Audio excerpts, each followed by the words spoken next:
ओवैसी साहब से हमारा कोई संपर्क नहीं। ओवैसी हमारे मित्र हैं व्यक्तिगत तौर पर, लेकिन राजनीतिक तौर पर कोई सवाल नहीं है, क्योंकि मैंने बताया ओवैसी साहब का रास्ता जो है वो मुसलमानों को एकजुट करना है। हमारा रास्ता जो है वो ये है कि मुसलमानों को उन हिंदुओं के साथ एकजुट करना है जो सब मिलकर भाजपा से लड़ना चाहते हैं। मुसलमान वक्फ के कानून से बहुत परेशान है, लेकिन ये परेशानी सिर्फ वक्फ में जो कानून बना उससे लेकर नहीं है। मुसलमान तो 2014 से परेशान, कभी CA NRC से परेशान है, कभी कॉमन सिविल कोड की वजह से परेशान है, कभी ट्रिपल तलाक के मामले से परेशान है, क्योंकि जो देश में सरकार है वो हर 6 महीने साल भर में कोई ना कोई ऐसा कानून लेकर आती है जिससे मुस्लिम हिंदू समाज में आपस में कि बिहार में लोग 30-35 साल के अपनी राजनीतिक बंधुआ मजदूरी को खत्म करने के लिए, बिहार में बदलाव के लिए, बिहार में बच्चों के शिक्षा रोजगार के लिए लोगों ने अपना नया विकल्प तय कर लिया है।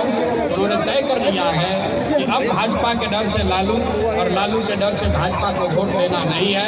एक नया विकल्प जो एक ईमानदार और सशक्त विकल्प है, जो गांधी के विचारधारा और बाबा साहब के विचारों से प्रभावित होकर बनाया गया है। एक ऐसा दल जो किसी व्यक्ति का नहीं है, किसी समाज का नहीं है, किसी परिवार का नहीं है, वो बिहार के 1 करोड़ लोगों का है। बिहार की जनता अपनी 35 साल की राजनीतिक बंधुआ मजदूरी को खत्म करना चाहती है। वो चाहती है कि बिहार में भी विकास हो, उनके बच्चों के लिए भी पढ़ाई और रोजगार हो, बिहार भी विकास के दौर में शामिल हो।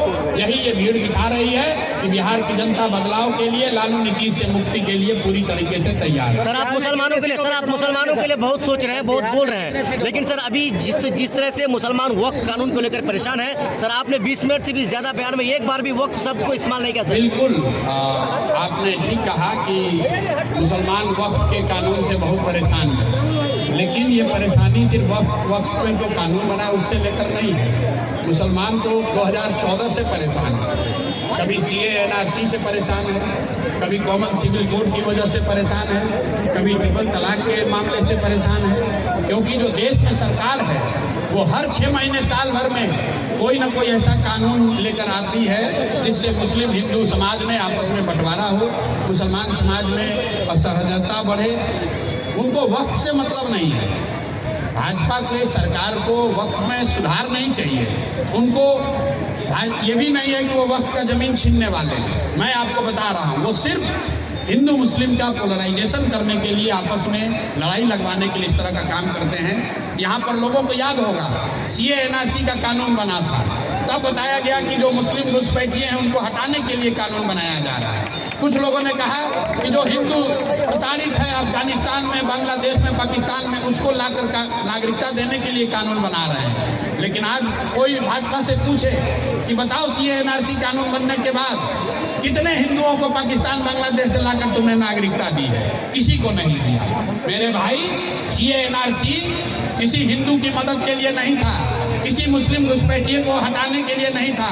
वो सिर्फ वोट के पोलराइजेशन के लिए बंगाल में चुनाव लड़ने जीतने के लिए लाया गया था। उसी तरह वक्फ का कानून लाकर सिर्फ हिंदू मुसलमान के बीच में खाई बड़ा करने की बात की जा रही है। लेकिन मैं जो आपको कह रहा हूँ, इससे डरने की कोई बात नहीं है।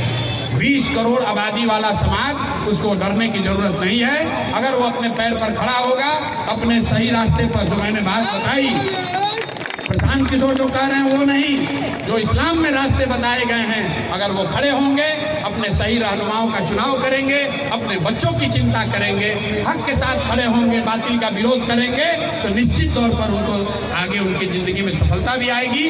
किसी लालू नीतीश प्रशांत किशोर के पीछे चलने की जरूरत नहीं है। आप अपने पैर पर खड़ा होइए। आपके पास संविधान के जरिए ये सुविधा, ये ताकत दी गई है, आपको डरने की जरूरत नहीं है। लोकतंत्र है, कभी कोई जीतता है, कभी कोई हारता है।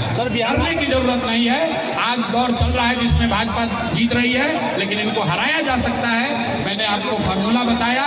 आधे से ज्यादा हिंदू आज भी भाजपा को वोट नहीं देते हैं। जिस दिन आधे से ज्यादा हिंदू और मुसलमान एक साथ आ गए तो 60-70% की आबादी है, भाजपा को जड़ से उखाड़ कर फेंक देंगे।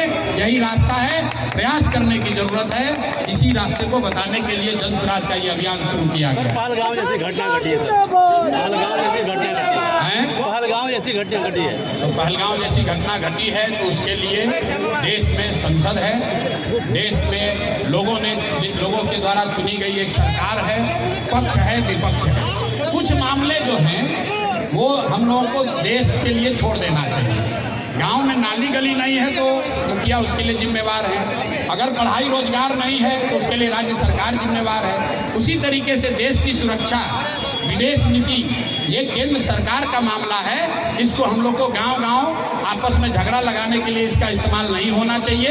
देश की सरकार देश की सुरक्षा के लिए जो भी निर्णय लेगी, संसद में बैठे हुए लोग जो भी देश की सुरक्षा के लिए निर्णय लेंगे, देश का हर एक नागरिक, वो चाहे किसी जाति का हो, किसी धर्म का हो, सब देश के लिए खड़े हैं। सब ने खून पसीना बहाया है, सब लोग देश की सुरक्षा चाहते हैं। इस पर राजनीति नहीं होनी चाहिए। सर कितने सीटों पे चुनाव लड़ेंगे सर बिहार में? बिहार में कितने सीटों पर? बिहार में कितने सीटों पे चुनाव लड़ेंगे? गठबंधन की ओर से इशारा भी करो। कौन? ओवैसी साहब को चर्चा की तो गठबंधन की ओर से इशारा। ओवैसी साहब से हमारा कोई संपर्क नहीं। ओवैसी हमारे मित्र हैं व्यक्तिगत तौर पर, लेकिन राजनीतिक तौर पर कोई सवाल नहीं है, क्योंकि मैंने बताया ओवैसी साहब का रास्ता जो है वो मुसलमानों को एकजुट करना है।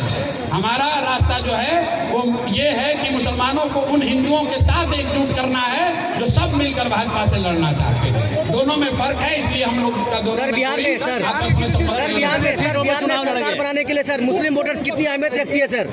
भाई बिहार में जी सर, सरकार बनाने के लिए हर उस वोटर की अहमियत है जो बिहार में अपने बच्चों के लिए भलाई चाहता है। हर उस वोटर की अहमियत है जो बिहार में व्यवस्था परिवर्तन चाहता है। हर उस वोटर की अहमियत है जो बिहार में 30-35 साल से चल रहे लालू राज से मुक्ति चाहता है। हर उस वोटर की अहमियत है जो चाहता है कि लालू के डर से भाजपा और भाजपा के डर से लालू को वोट देने की जो राजनीतिक बंधुआ मजदूरी है, इससे निकलने का कोई विकल्प मिले, और वो विकल्प का नाम है जन सुराग। सर कितने सीटों पे चुनाव लड़ेंगे सर? जवाब नहीं दे रहे। 243 सीट। चुनाव से पहले भी कोई गठबंधन नहीं, चुनाव के बाद भी कोई गठबंधन नहीं, 2025 में भी गठबंधन नहीं, 2029 में भी कोई गठबंधन नहीं। सर शराब खोलने की बात की है सर।